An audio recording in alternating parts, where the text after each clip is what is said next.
Hi viewers, ചായ റെഡിയാക്കിക്കോളൂ. ഇന്നും 4 മണി പലഹാരമാണ്. അതിനു മുമ്പ് നമുക്ക് ഇന്നത്തെ ടെസ്റ്റിമോണിയൽസ് നോക്കാം. അഞ്ജലി രാജൻ നമ്മുടെ മട്ടൻ കറി, കേരള മട്ടൻ കറി പൊട്ടാറ്റോസ് ഒക്കെ ചേർത്ത് ആ റെസിപ്പിയും ട്രൈ ചെയ്തിട്ടുണ്ട്. പിന്നെ നമ്മുടെ നാടൻ കറി മസാലപ്പൊടി അല്ലെങ്കിൽ കേരള കറി മസാല, ഇത് രണ്ടും ട്രൈ ചെയ്ത് ഫോട്ടോ അയച്ചിട്ടുണ്ട്. ഇഷ്ടപ്പെട്ടു എന്ന് പറഞ്ഞതിൽ ഒരുപാട് സന്തോഷം. ഇനിയും റെസിപ്പീസ് ട്രൈ ചെയ്യണം. Thank you. അപ്പോൾ ഇന്ന് നമ്മൾ ഉണ്ടാക്കാൻ പോകുന്നത് ഉള്ളി ബജി അല്ലെങ്കിൽ ഉള്ളിവട, സവാള ബജി, നമ്മുടെ കേരള സ്റ്റൈൽ ഓണിയൻ പക്കോടയാണിത്.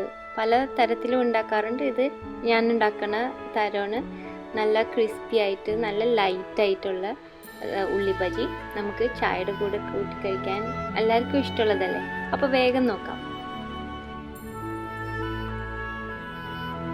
ഇതിനു വേണ്ടി ആവശ്യമുള്ള ഇൻഗ്രീഡിയൻസ്, ഇതിപ്പോൾ ഒരു 4 പേര് ഉള്ള ഒരു ചെറിയ ഫാമിലിക്ക് ഉള്ള അളവാണ് ഉണ്ടാക്കുന്നത്. നമുക്കൊരു 3 സവാള വേണം, 1/2 കപ്പ് കടലപ്പൊടി,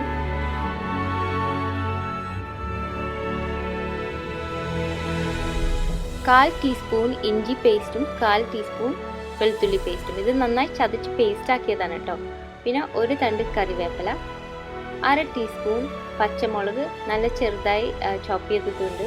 ഞാനിവിടെ ഈ ഒരുപാട് എരിവില്ലാത്ത വലിയ പച്ചമുളക് എടുത്തിട്ട് അതിൻ്റെ കുരുവൊക്കെ കളഞ്ഞിട്ട് ഇങ്ങനെ ചെറുതായിട്ട് ഡൈസ് ചെയ്യാണ് ചെയ്യാറ്. കുട്ടികളൊക്കെ കഴിക്കുന്നുണ്ടെങ്കിൽ ചിലപ്പോൾ പച്ചമുളക് ഒരുപാട് ഇട്ടാൽ അവർക്ക് കഴിക്കാൻ പറ്റില്ല. പക്ഷെ പച്ചമുളകിൻ്റെ ആ മണം നല്ല രസമാണ്, അതുകൊണ്ടാണ് ഞാൻ കുരു കളയണത്. എരി കുറയുമല്ലോ.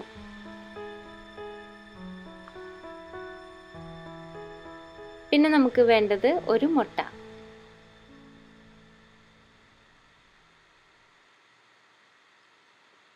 പൊടികളായിട്ട് നമുക്ക് 1/4 ടീസ്പൂൺ എരിവുള്ള മുളക് പൊടി, ഒരു നുള്ള് മഞ്ഞൾപ്പൊടി,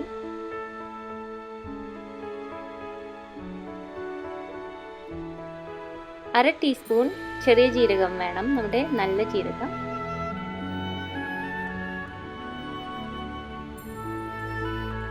പിന്നെ 1/4 ടീസ്പൂൺ കായപ്പൊടിയും വേണം.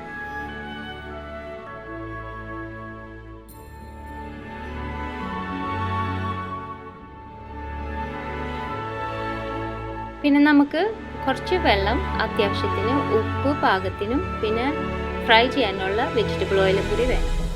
അപ്പം നമുക്ക് ആദ്യം നമ്മുടെ സവാള നന്നായി തൊണ്ടൊക്കെ കളഞ്ഞ് നമുക്കൊന്ന് സ്ലൈസ് ചെയ്തെടുക്കണം. നല്ല കനം കുറഞ്ഞ് സ്ലൈസ് ചെയ്യണം. പക്ഷെ സ്ലൈസർ ഒരു ഗ്രേറ്ററോ ഒന്നും ഉപയോഗിക്കരുത്, കാരണം വല്ലാണ്ട് കനം കുറഞ്ഞാൽ അത് എണ്ണ ഒരുപാട് കുടിക്കണ പോലെ ആവും, ആ ഒരു ഷേപ്പും കിട്ടില്ല. അപ്പം കത്തി വെച്ച് സ്ലൈസ് ചെയ്യണത് തന്നെയാണ് നല്ലത്.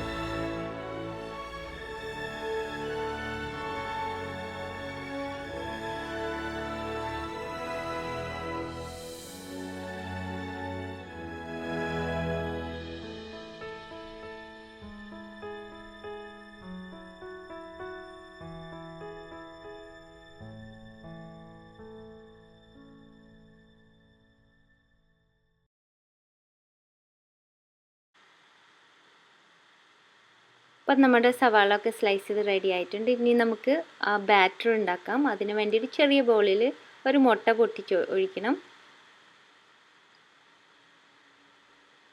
ഇതിലേക്ക് നമ്മുടെ 1/2 കപ്പ് കടലപ്പൊടി, 1/2 കപ്പാണ് കേട്ടോ കടലപ്പൊടി ചേർത്തിരിക്കുന്നത്. ഇതിലേക്ക് 1 ടേബിൾ സ്പൂൺ വെള്ളം ആദ്യം ചേർത്ത് കൊടുക്കാം. വെള്ളം കൂടണ്ട, നല്ല കട്ടിയുള്ള ബാറ്ററാണ് വേണ്ടത്. ആദ്യം 1 ടേബിൾ സ്പൂൺ ചേർത്തിട്ട് ഇളക്കിയതിന് ശേഷം 1 ടേബിൾ സ്പൂണും കൂടി ചേർത്ത് കൊടുക്കാം. നല്ല സ്മൂത്തായി കിട്ടണം, പക്ഷേ നല്ല കട്ടിയുള്ള ബാറ്റർ തന്നെയാണ് വേണ്ടത്.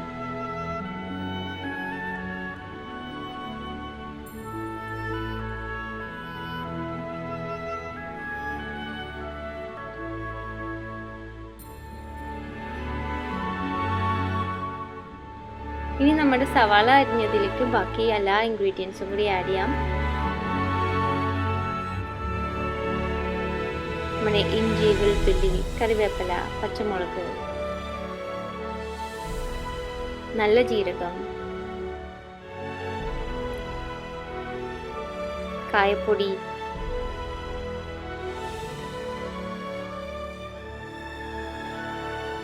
മുളക് പൊടി,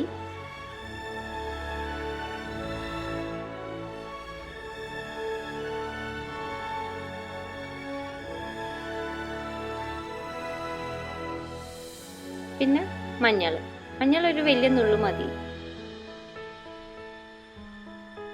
ഇനി ഇതിലേക്ക് ഉപ്പ് പാകത്തിനിടാം. ഞാൻ ആദ്യം 1/4 ടീസ്പൂൺ വെച്ച് ചേർക്കും, എന്നിട്ട് പിന്നീട് ആവശ്യമുണ്ടെങ്കിൽ ചേർത്ത് കൊടുക്കും. അതുപോലെ തന്നെ ബാറ്ററിയിലും ഒരു നുള്ളു ഉപ്പ് ഇട്ട് കൊടുക്കാം കേട്ടോ. ഇതിനി നന്നായി കൊണ്ട് തിരുമ്പി നമ്മുടെ എല്ലാ ഇൻഗ്രീഡിയൻസും ഒന്നിച്ച് മിക്സായി വരണം. ആ സവാളയുടെ ഇഞ്ചി വെളുത്തുള്ളി ഇതൊക്കെ ജ്യൂസൊക്കെ ഒന്ന് മിക്സായി കൈ വെച്ച് നല്ല സ്ക്വീസ് ചെയ്ത് തിരുമ്പി തന്നെ മിക്സ് ചെയ്ത് വെക്കണം. ഇനി നമുക്കത് ഫ്രൈ ചെയ്യാൻ റെഡി ആയിട്ടുണ്ട്. ഞാൻ ഈ ബാറ്ററിൽ ഒരു നുള്ളു ഉപ്പ് ചേർത്തിട്ടുണ്ട്. കണ്ടില്ലേ, നല്ല കട്ടിയുള്ള ബാറ്ററാണ്. ഇതുപോലെ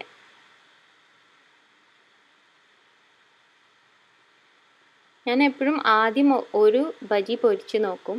ഉപ്പ് പോരെങ്കിലാണ് പിന്നീട് ഞാൻ ഉപ്പ് സവാള മിക്സ്ചറിലേക്ക് ആഡ് ചെയ്ത് കൊടുക്കുന്നത്. ഉപ്പ് കൂടിപ്പോയാൽ നമ്മുടെ ബജി നന്നാവില്ല. ഉപ്പ് എപ്പോഴും നല്ല പാകത്തിനായിരിക്കണം.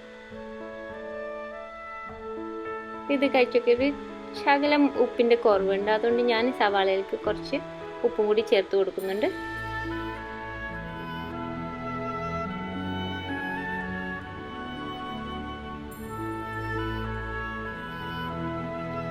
ഇനിയിപ്പോൾ ഈ ബജി ഉണ്ടാക്കുന്ന രീതി ഞാൻ എങ്ങനെയാണ്, ഒരു പിടി ഈ സവാള മിക്സിയിൽ ഇട്ടൊന്ന് ഞെക്കിയതിന് ശേഷം നമ്മൾ ഈ ബാറ്റർ ഉള്ള ബോളിലേക്ക് ഇടും.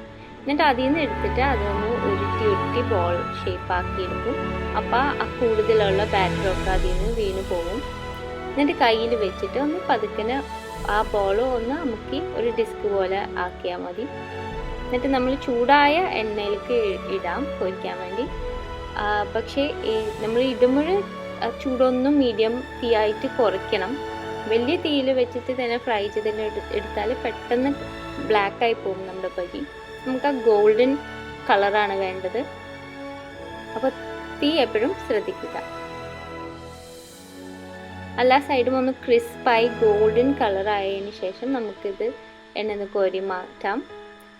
കിച്ചൺ പേപ്പർ ടവൽമിൽ വെച്ചാൽ എണ്ണ ഒന്ന് മാറിയാൽ മതി. എന്നിട്ട് വേഗം തന്നെ സെർവ് ചെയ്യണം കേട്ടോ. ചായ റെഡിയാക്കിക്കോളൂ. ഈ സവാള ബജി അല്ലെങ്കിൽ ഉള്ളി ബജി എനിക്ക് ഇഷ്ടപ്പെടാൻ കാരണം ഇത് വളരെ ലൈറ്റാണ്. ഒരുപാട് ഹെവി ആയിട്ട് തോന്നില്ല. ചായ കഴിച്ച് കഴിഞ്ഞപ്പോൾ വേണ്ടായിരുന്നു എന്ന് തോന്നൽ, ആ ഒരു തോന്നലില്ലേ, അത് ഉണ്ടാവാറില്ല. കാരണം വളരെ ലൈറ്റാണ്. അപ്പോൾ നിങ്ങൾ അടുത്ത പ്രാവശ്യം ചായ ഉണ്ടാക്കുമ്പോൾ ഈ വീഡിയോ ഒന്ന് ഓർത്തോളൂ. റെസിപ്പി ട്രൈ ചെയ്യണം, ഫോട്ടോ അയക്കണം, അടുത്ത വീഡിയോ കാണണം, സബ്സ്ക്രൈബ് ചെയ്യണം, ലൈക്ക് ചെയ്യണം, കമൻറ്റ് ചെയ്യണം. അപ്പോൾ അടുത്ത പ്രാവശ്യം നല്ലൊരു റെസിപ്പി ആയിട്ട് വരുന്നത് വരെ thanks for watching and bye from Shana.